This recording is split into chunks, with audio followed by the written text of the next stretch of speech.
For nearly 3 millennia, Anatolia was home to a significant Greek presence. Cities like Smyrna, Ephesus, and Trebizond were once bustling centers of Hellenic culture, trade, and scholarship.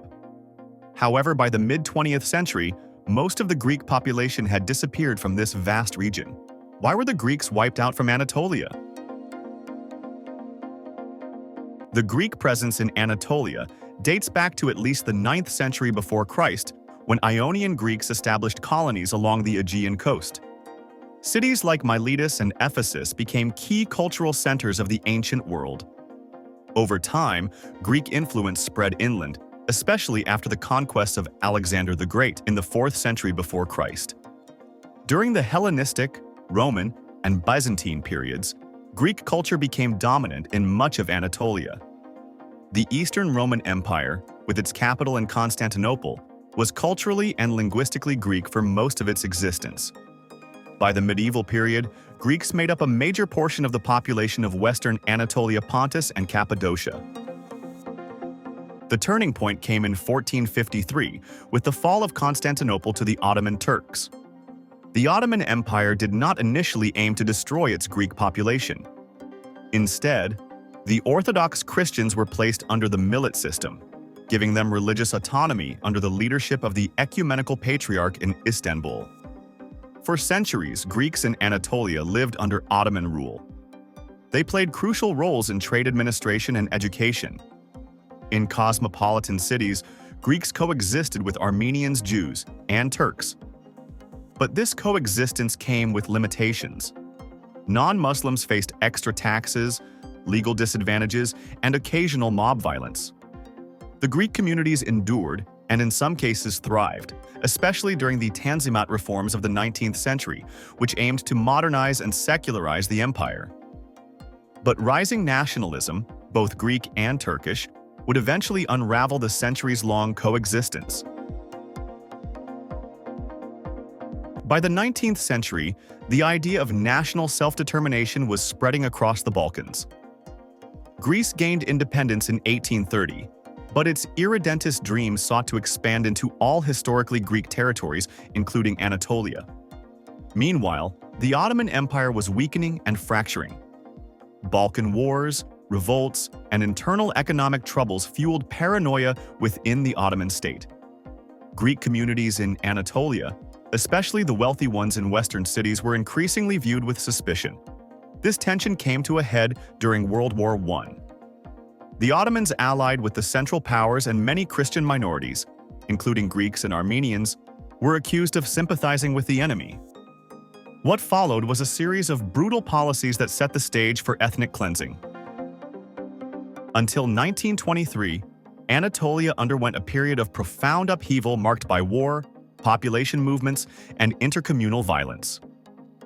During World War I, the Ottoman Empire, fighting alongside the Central Powers, implemented strict security measures across its territories. Amid fears of internal dissent and foreign collaboration, the government subjected many non-Muslim communities to forced deportations, conscription into labor battalions, and village evacuations, especially in the western coastal and Pontic regions. Tens of thousands of ethnic Greeks were displaced from their homes. Some perished due to disease, starvation, or attacks during the chaotic movements, while others fled across the Aegean to Greek-controlled areas. Following the war, the 1919 Greek military occupation of Izmir escalated tensions. The Greek campaign in Western Anatolia, aiming to fulfill the irredentist goal of uniting all historically Greek lands, was fiercely opposed by Turkish nationalist forces under Mustafa Kemal. The Greco-Turkish War quickly turned brutal, with atrocities committed by both sides. Greek forces were accused of committing violence against Muslim civilians during their advance, while Turkish reprisals during their counteroffensive, particularly in the final months of the war, led to large-scale destruction and civilian suffering. The final nail in the coffin came with the Treaty of Lausanne in 1923. Under international agreement, Greece and Turkey carried out a compulsory population exchange based on religion. Around 1.2 million Anatolian Greeks were forced to leave Turkey and resettle in Greece. In return, about 400,000 Muslims in Greece were sent to Turkey. This exchange was framed as a solution to ethnic conflict, but it was a mass deportation. Many of the Anatolian Greeks had never lived in Greece before. Their dialects, foods, and customs were deeply Anatolian. For them, this was not going home. It was exile. The only significant Greek communities that remained in Turkey were in Istanbul, Imbros, and Tenedos, which were exempted from the exchange. However, they too would face pressures in the coming decades. Although the Greek population in Istanbul was officially spared from the 1923 population exchange, their numbers declined sharply throughout the 20th century as a result of mounting political pressure, legal discrimination, and social unrest. One of the earliest turning points came in 1942 with the introduction of the wealth tax, which disproportionately targeted non-Muslim citizens, particularly Greeks and Armenians. Many were forced to sell their properties, businesses, or belongings under duress, and those who could not pay were sent to labor camps in eastern Turkey, leading to economic devastation and migration. A more violent episode followed in September 1955, during the Istanbul pogrom. Triggered by fabricated news of an attack on Ataturk's birthplace in Thessaloniki, mobs, encouraged or at least tolerated by elements within the state, attacked Greek neighborhoods in Istanbul. Homes, churches, and businesses were looted or burned, and more than 4,000 properties were destroyed. While official death tolls remained disputed, the psychological impact was immense, prompting thousands of Greeks to emigrate from Turkey in the following years.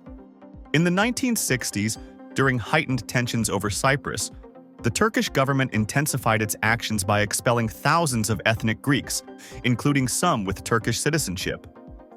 Greek schools, newspapers, and churches faced increasing restrictions, contributing to a hostile atmosphere for those who remained.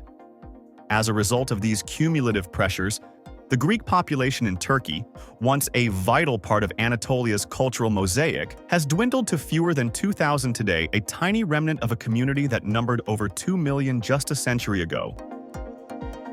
The loss of the Greek presence in Anatolia has had profound consequences for both Turkey and Greece.